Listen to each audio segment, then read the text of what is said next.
right now, folks, at this time, I'm going to bring on to the program. You've heard him here before. You're going to hear him probably again, but right now he is going to be on behalf of the Kyle Petty Charity Ride Across America from April the 29th to May the 5th. We're going to be riding in Salt Lake City, Utah, and returning to Salt Lake with a fix in between at Las Vegas, Nevada. The one, the only Mr. Kyle Petty joins the program. What's going on, KP? How you doing, man? Kind of hanging out, man. Just chasing kids. I love it, my friend. And I do got to go to back to some comments you made about Ryan Blaney on the NASCAR and NBC podcast before we talk about this motorcycle ride. You made some news among the social media comparing Ryan Blaney to Kasey Kahne. Has there been any blowback? Have you talked? Oh yeah. To Ryan? Just what's been the past 48 hours like? Oh yeah. Listen, Blaney's got tons of fans, and rightfully so. Rightfully so. He is a good race car driver. And he wins races. He runs up front. He leads laps. I don't think I was as clear as probably what I should have been, but I stand by what I said. I don't care. And I will say that. What I meant is, okay, so I want to clarify to all these people, all you people out there on Twitter and all you blockheads out there. Here, this is what I'm saying. All we ever heard from the time Kasey showed up was how great he was going to be. How, he would lead 400 lap race, he'd lead 350 laps and then get in the wall with 10 laps to go or something. Whatever it may be. He never finished. He never got over that hump to what the greatness that everybody thought was there. He was a great race car driver. There's no questions about that. But he was hyped as something totally different. In a lot of ways, Ryan has been the same way. We've been hearing about it since he got to Penske. Just wait. I'm waiting. Okay. And at the same time, this has happened. Joey Logano's winning races and championships. So, that's the yardstick. When you're inside your own team, that's your yardstick, man. So I compare him to Kasey because of the hype factor and the ability that he does have. People took it that I was saying he didn't have any ability. I think he has a tremendous amount of ability. I just don't think we're seeing the potential or the full potential of that ability right now. So as far as I'm concerned, he has not lived up to his potential because that's all we've heard is what's going to happen, what could happen, what might happen. And listen, you put me in that category. You put a lot of people in that category. Don't get me wrong, but he just happens to be the guy in that bubble right now as far as I'm concerned. If we go back to, was it Homestead or Phoenix, one of those races, he's leading the race and leaving pit road downshifts on the exit ramp or on the exit road and takes himself out and has the dominant car all day long. Those are the things that he has to clean up. Those are the same type things that happened to Kasey. Just those small things, those little things that would just bite Kasey in the rear end. Kasey won 19 or 20 races, 3 or 4 times as many as I won. I'm not comparing myself to either one of them. I was comparing those two guys to each other and the hype that surrounds them. Yeah. Let me be real clear. I stand by behind everything I said. I'm not backing down at all because I know what I meant, and this is what I'm saying.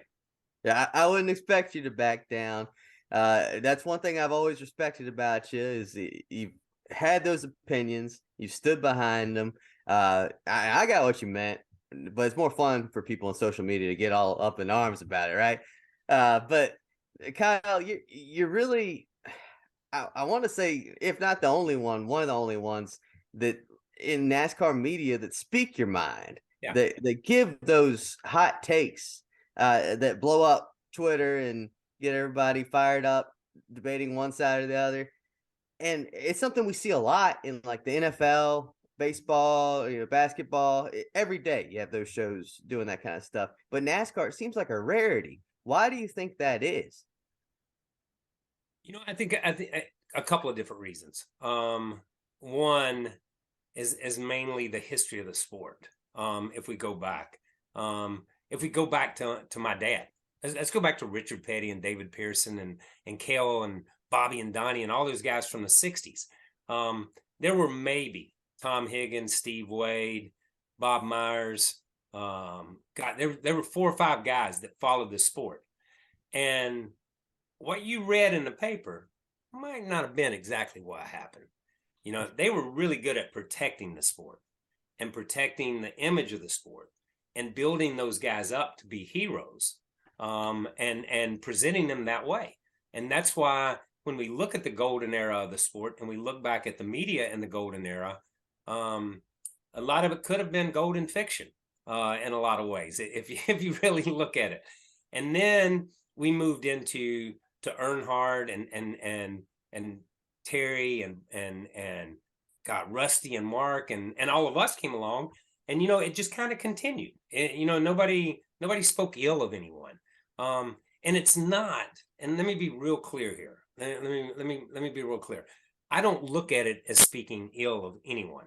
I really don't. I look at it as, this is the way I see it. These are the facts that are presented before me, and this is the way I see it. The other thing that has happened during this period of time to baseball, basketball, football, baseball, every sport in the world, and it happened to those sports before it happened to us. We didn't have statistics. We had wins and losses, laps led. It was the 3 major categories forever. Where in baseball, you had, ERAs, you had, base on balls, you had hits, you had home run, you had all this stuff. So there wasn't a lot of stuff out there. But I think what's happened is that because of guys like you, it's your fault. I'm going to blame it on y'all. Because of guys like you, because of Sirius Radio, because of social media, because of TV 24 hours a day, and a 6 o'clock show every night, and we're in your face with it. Race fans are so much more educated that you can't BS them. And if you try to BS them, they call you out on it. If you tell them the truth, they call you out on it. It doesn't make any difference, because they feel like they know enough that they have a right to an opinion. And you know what? I'm going to stand behind them. I think they do have a right to an opinion. It's just an opinion. It's just my opinion. It's just your opinion. It's not going to change the world. It's not going to change anything. It's just our opinions. But it's great to be in a sport where everybody can have an opinion and everybody can voice them, whether we agree or not. There's a forum for us to find. But I just think a lot of times, these guys are everybody's friends, everybody's buddies, everybody's, let's grill hamburgers. Let's go get some ice cream. You know what I mean? And I'm so sorry I beat you today. And that they send each other texts and tweets and stuff like that. And in the days when I grew up with my dad, and in the days early in the late 70s and the 80s when I came along, it's you get a guy down, you reach down, you grab his jugular and you snatch it out and you throw it to the side. That's it. That's what it's about. It's eat or be eaten every Sunday. But it doesn't seem to be that way sometimes. So it's a kinder, gentler sport. And maybe I'm still just ornery enough or old school enough that it is what it is to me. We ride around in circles for a living, people. We don't change the world. We ride around in circles. And I know y'all laugh at me when I say that, but people buy tickets to watch us do it, and you guys have a job because of it. And that's the way it is. So more power to it, man. More power to it. I love it more than anything in the world. Kyle Petty from NBC Sports, also the author of Swerve or Die, on behalf of the Kyle Petty Charity Ride. It's going to begin in Salt Lake City on April 29th and return there on May the 5th. We're going to get to that. Don't get me wrong, KB. We're going to get to the motorcycle ride in just a moment. I do got to ask, though, about what happened this past Friday. Chase Elliott breaks his fibula. He's out. Hendrick Motorsports says approximately 6 weeks. So I just want to get your thoughts on that in itself, and then should owners have restrictions on what they can and cannot do when they're not inside the race car? So I think we've gone through that cycle where owners did have restrictions. I think when Kyle Larson came, and even Kasey Kahne, we brought him up a minute ago. When he drove for Rick and those guys, there were restrictions. there's always been people that have had restrictions, and written in, and there was a time when sponsors had restrictions, when sponsors would write things into it. So I mean, we've come through those cycles, and we've come through that time. But and I think that depends on the owner and the driver to some degree. I think that is more a personal preference for owners, and whatever the driver's willing not to do to drive a cup car. And are you gonna pay me not to go snowboarding? Are you gonna pay me to sit on my butt? Is that what is? If it is, the price just went up, because now you're owning me 24/7, 365. In the beginning, you just own me when we race, or when we need to go test, or when we need to go qualify, or whatever. Now you're saying I'm an indentured servant. When we look at that, that's a little bit different. So I think you have to look at it that way. Listen, I'm gonna say this till the cows come home. And you can fact check me, but I do not believe they have declined a waiver yet. Correct. That is correct. In this, you know what I mean? So I don't see this being Mr. Popular, the most popular driver in the sport. I can't imagine, unless he misses, 2/3 of the season and can only race 6 or 7 races. And then it's almost a moot point when you get to that point anyhow. But I keep seeing this, and I'm going to say this. I keep seeing this, man. He didn't deserve a waiver, man. I mean, he was out snowboarding. My God, man, he was out snowboarding. He doesn't deserve it. So what if his appendix ruptured? What if he was out 4 weeks? He wasn't racing. He had no control over that. It's a medical emergency. So he's out 4 or 5 weeks. Do we decline a waiver? Because so many people have used the argument, well, Kyle Busch got one because he was racing. You know what I mean? Didn't Denny show up with something in his eye? Yeah, he missed one race because of it. Yeah. Yeah. So Denny shows up with something in his eye and misses that race. But the point is, was he in a race car when he got something in his eye?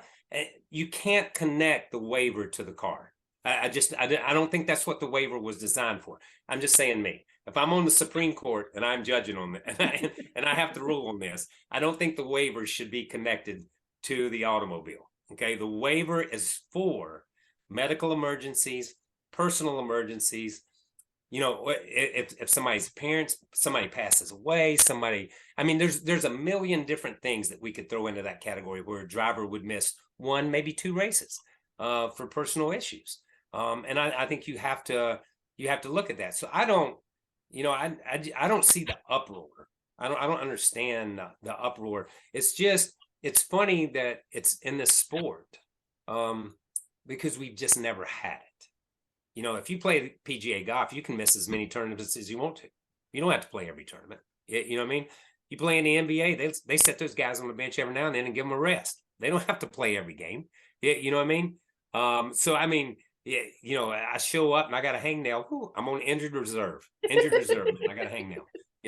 So I mean, so the point is, other athletes set out games all the time. Other athletes have that opportunity to set out games. This is not only an athlete who will miss some games.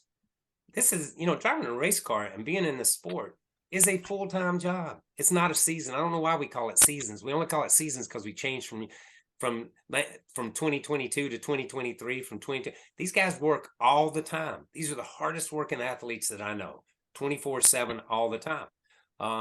And to be able to enjoy a day on the slope, or, play tennis or pick up basketball, and Denny has those basketball things, those tournaments. What if somebody twists an ankle?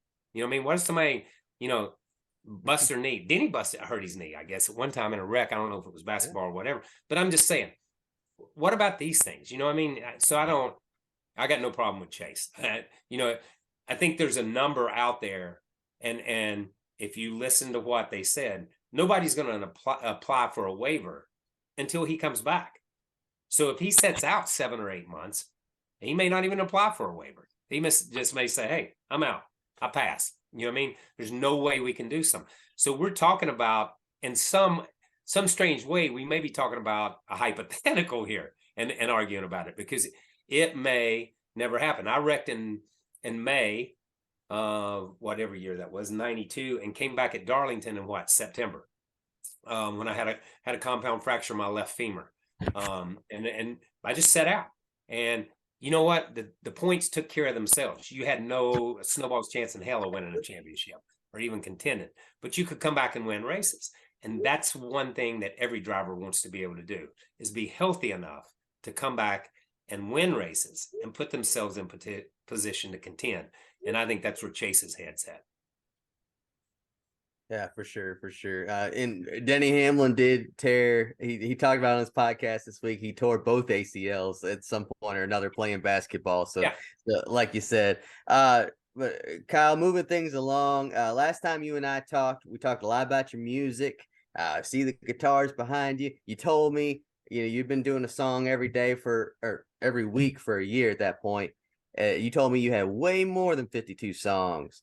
So we any closer to some kind of album happening, and what shows you got coming up? I saw a tweet earlier about Hermie Sadler. Event.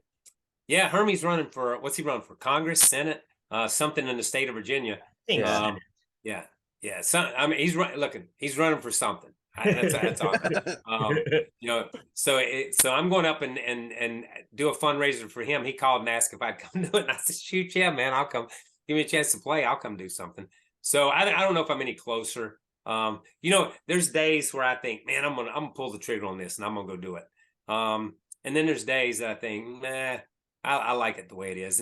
And you mentioned earlier, I got Overton will be 5 in June. Cotton will be 3 in August, and the Vant, his birthday is the very end of June, almost July, and he'll be 1. So right now I'm having more fun just spending time with them, almost than I am playing guitars and doing the other stuff. So I may work it in someday.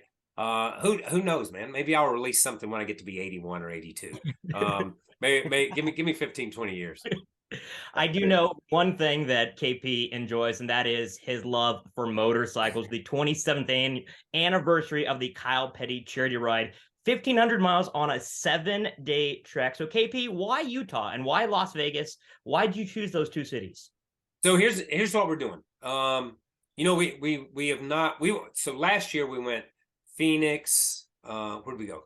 Phoenix, Lake Havasu, Flagstaff, Bryce Canyon, Monument Valley, Sedona, and back to Phoenix. So we did like a southwestern, lower southwestern that. But Utah is phenomenal. Utah is just phenomenal.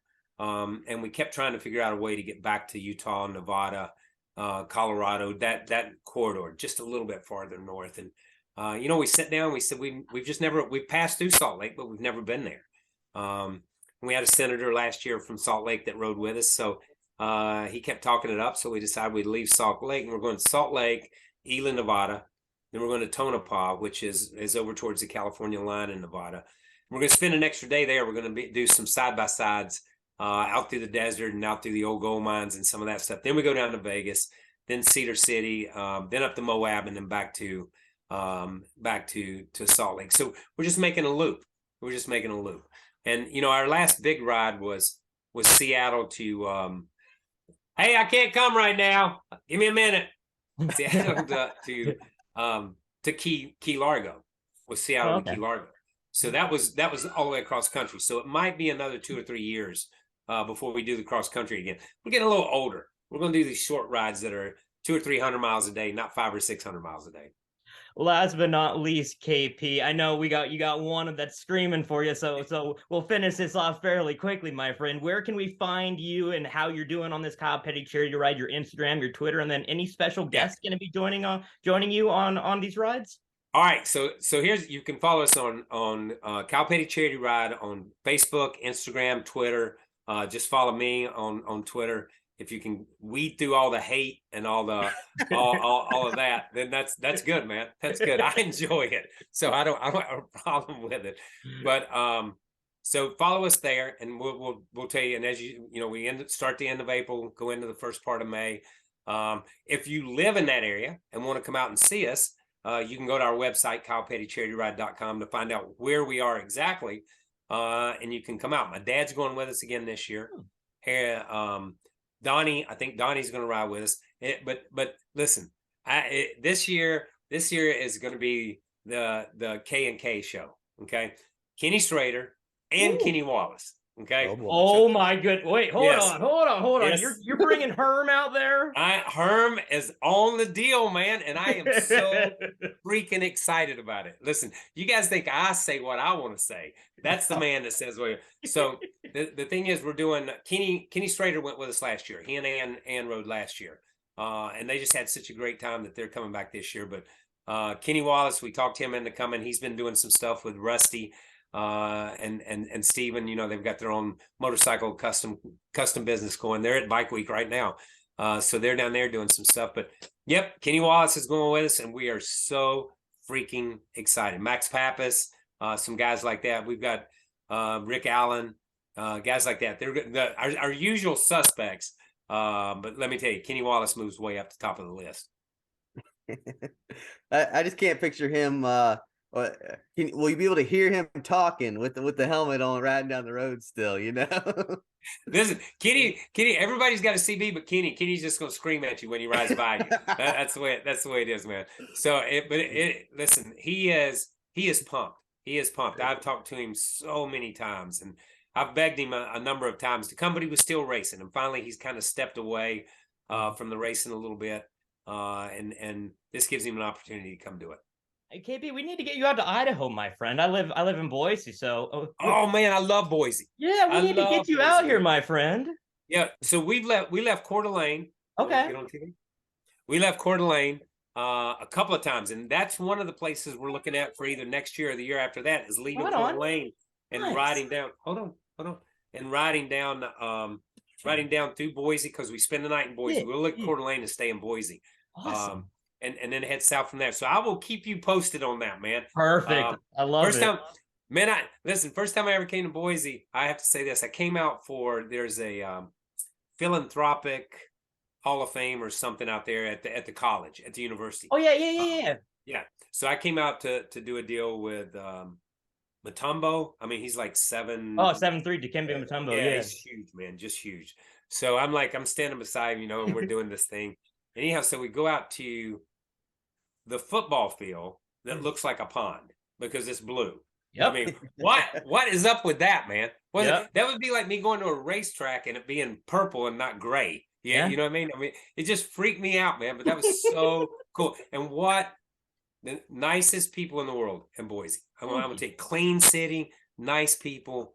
I really enjoyed the week I spent there for that.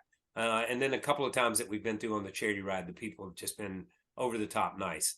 That is, in all honesty, that is Southern hospitality out there. It's a good place. Boise's a great place. I love it. All right, KP, I'm gonna keep you posted on that. I'm gonna maybe be like, hey, KP, Idaho, coming in like a text in like November, December. Okay, so all right, do it, man. Do it. Okay, do it. Listen, do it. Let me tell you, do it. Get back to me in October because we start planning our site inspection in November, and we come out and do it in November 1st of December. So make it October. Move it up a little bit here, man. You got it, my friend. All right. Once again, big thanks to Kyle Petty. You can find him on Twitter at Kyle Petty. Also check out his Kyle Petty charity ride. Once again, April the 29th through May the 5th. KP, thank you so much for coming on, my friend. It's always a pleasure, and I'm definitely going to be in touch with you down the road, and it's always a pleasure, buddy. Stay safe. All right. Thank you, guys, man. Appreciate it. Kyle Petty from NBC Sports, as well as the Kyle Petty Charity Ride 27th Annual, coming up on April the 29th. This is Daniel Hemrick, driver of number 11 Collar Grace Chevrolet. Make sure you hit that subscribe button. Also, check out one of those two videos beside me. Visit frontstretch.com for more racing content.